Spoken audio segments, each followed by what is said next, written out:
Hi guys, James at RampantLionReviews again for you today. For this one we are going to do something a little bit different. This is going to be my first ever sake review, and since I've come here to Japan I've really kind of fallen in love with a little bit of Nihonshu, as they call it in Japanese, and where better to go than this one to Hiroshima. We were in Hiroshima this weekend to visit the Peace Memorial, the Miyajima Island and everything. It's a very beautiful city actually, and for historical reasons of course it's a very, very interesting kind of moving place to visit of course. But for this one we are going to go to Kamotsuru Shuzo and we're going to have a look at their Nigori zake for this one. Now Nigori zake means unfiltered sake. This one is between 12 and 13% alcohol, and it's got 65% polished rice, and I've heard that these Nigori zakes are really lovely. I've tried a few different ones as I've gone along. I'm very amateur at the sake tasting of course, but I will try my best for you guys, so I hope you enjoy the review. So anyway, as I always do with my reviews, I'll tell you a little bit about the brewery. If you do want to get straight to the tasting, just fast forward. All the usual links are in the description below. That's the brewery's website, the link to my future reviews that hopefully I can do from Kamotsuru Shuzo.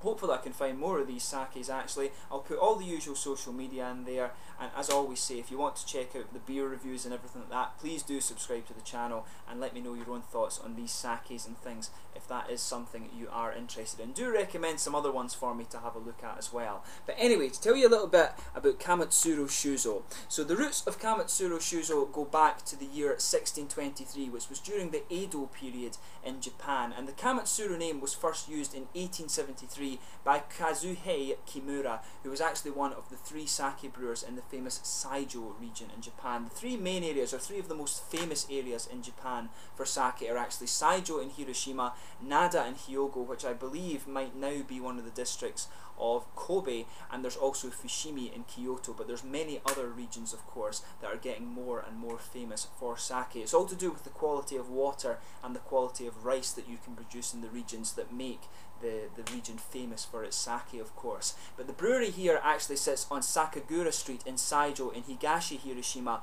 along with the 7 other sake breweries, and it's actually the largest of these 7. So this is in eastern Hiroshima. Higashi of course means eastern, but the first major decoration for this brewery came in 1900 when they won the honorary grand prize at the Paris World Exposition. Then they won their first honours in Japan at the 6th National Sake Awards in 1917, and the brewery became an incorporated company in 1918. So that's your little bit about the brewery. They do have some other sakes as well. As I say, check out the brewery website below. If you're using Chrome of course, the translation does work a little bit, but Japanese, as you know, is a very complex language, so there might be a few odd things on there, but it gives you an idea of all the different sakes and things that they produce. These guys are the biggest brewery, the biggest sake brewery in the Saijo region in Hiroshima, and apparently they are exporting their stuff too, so you might find it in different parts of the world. But let's actually get on to the tasting of this one now. So this one, as I mentioned to you, is a 12 to 13% ABV sake. It's got 65% polished rice,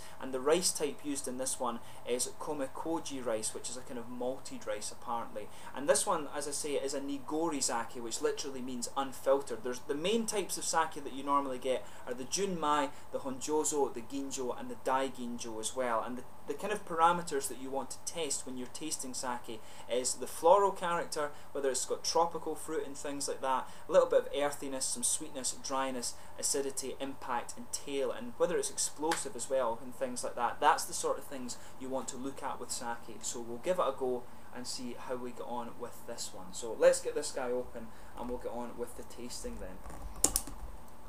Just let you have a little look at the cap on this one, as we always do. I'll need to pull that off later, but I'll just bring up the camera and let you see this one. If I can find my mouse wherever it's gone. There we are. So as you can see, there's some of the nice Japanese kanji there on this one, and there you can see it actually says here in hiragana Nigori zake, but in the sake of course is the kanji. So let's get this guy out and we'll get on with the tasting then. You can see it's actually in a blue bottle this, but we'll see exactly what colour it is. The one thing I should have mentioned with this sake as well is that when you're tasting it, or before you open it up, you should invert the bottle, which I just did before I started the review. So yeah, as you can see with this sake, it's poured out an almost kind of dirty water looking thing actually. It's quite interesting. It's almost like oxygenated water in colour actually. And there's a drink here in Japan called karupis, which actually it looks similar in colour, which is quite interesting. But very interesting looking sake, as I say, unfiltered. So we'll have a smell of this one and see how we get on with that. So it actually smells kind of pungent. For me, this one's actually it's got quite a bit of fragrance to it. You know, it smells a little bit earthy. There's maybe a little bit of sweetness to the rice actually. From what I've been told, the unfiltered sakes are supposed to be a little bit sweet in terms of their the things that are going on with it. You can get a little bit of earthiness. You can get a little bit of almost kind of citrusy, slightly floral character coming out of it too. So it's really interesting. I've not actually tried one of these unfiltered sakes before, so this is the very first time I'm trying this particular type of sake. But yeah, it smells really nice. A little bit earthy. You can get some of that typical kind of ricey sweetness in this one. As I say, a little bit floral, a little bit earthy I think as well. But yeah, you can smell a little bit of the booze coming out of it as well, of course. When it's 12 to 13%, it is going to be quite strong in that regard. So let's get stuck into this guy then. The Nigori zake from Kamotsuru Shuzo in Saijo in Hiroshima. Kanpai.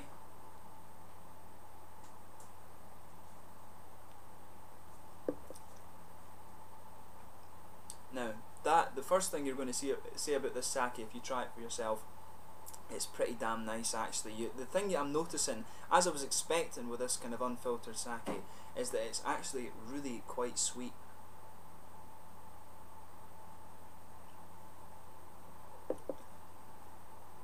Yeah, in terms of the impact when it comes in, it's not too quick.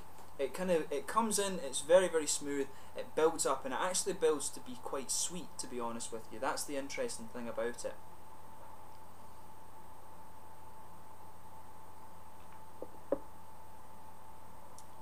Yeah, I mean, in the middle of the palate you're just getting that nice kind of sweetness in there. It's not quite caramelly in the way that some beers are. You've got that nice just typical kind of ricey sweetness. It's very difficult to describe, and of course in Asia you get different types of rice, the purple rice, the red rice and things like that. It does have just that sweetness that you associate with some of these kind of red rice flavours and things, but of course this isn't red rice, so hopefully you kind of get the type of flavour I'm trying to describe to you.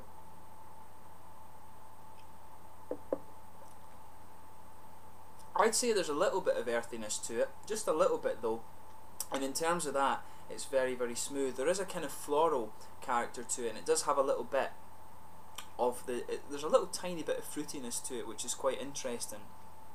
But as I say, the flavour's quite smooth with this one, the impact isn't too strong, and the tail actually is quite interesting. You do get a little bit of alcohol warmth from it as it goes down here. But overall, for me, it's quite sweet, and it does, in the aftertaste, you do feel a little bit of the dryness on your tongue there, and it becomes a little bit more floral, actually.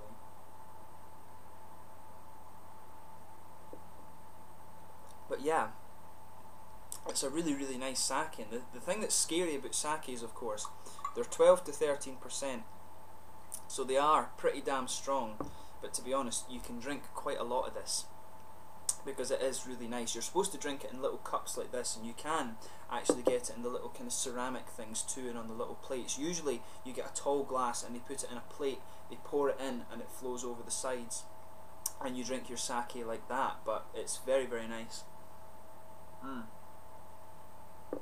But yeah, for me, this one's very, very sweet. Like I said, there's a bit of floral character, you do get some of the earthiness in there, but overwhelmingly, as is the case with most sakes, you get that nice ricey sweetness right in the middle of the tongue. But yeah, it's been really interesting to do my first sake review. I would recommend this one. As I say, this is one type of sake from a famous region in Japan. The Nigori zake, I think, isn't too common to find. I'm not too sure about that, but usually, as I was mentioning, it's the gunmai, or the junmai I should say rather, the ginjo, the dai ginjo, and the higono, or higozo I think it was called as well.